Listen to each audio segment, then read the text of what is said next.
আলাইকুম রহমতুল্লাহ। মায়ের পেটে আল্লাহ রব্বুল আলমিন সন্তান দিলেন।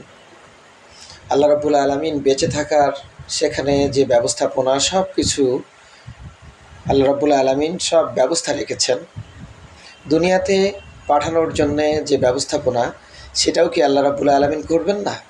আমাদেরকে কি সিজারি করতে হবে? কিন্তু কেন আমাদের চিন্তা চেতনা এমন?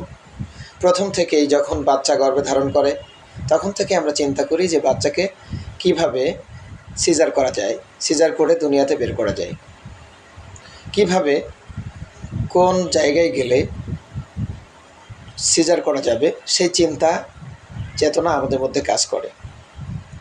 কোন স্পেশালিস্টকে দেখালে, কোন গাইনোকোলজিকে দেখালে বাচ্চা প্রসব করা সহজ হবে এই চিন্তা করি।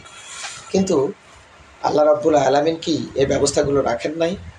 আমাদের চিন্তা এমন কেন? প্রাকৃতিক নিয়মকে কেন আমরা অস্বীকার করে চলেছি? কেন আল্লাহ রাব্বুল আলামিনের নির্ধারিত সীমার থেকে আমরা বেরিয়ে কৃত্রিম উপায় অবলম্বন করার জন্যে অস্থির হয়ে পড়েছি?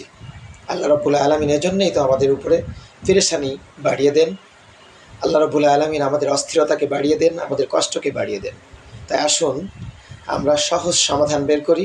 আল্লাহ রাব্বুল আলামিনের উপরে আমরা পূর্ণ আস্থাশীল হই এবং ওসিলা হিসাবে কিছু ঔষধ রয়েছে হোমিওপ্যাথিতে, সেগুলো আমরা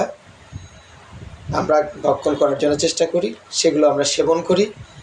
আর তার মাধ্যমে আল্লাহ রাব্বুল আলামিন আমাদের সমস্যাকে আসান করবেন, সহজ সমাধান বের করে দিবেন।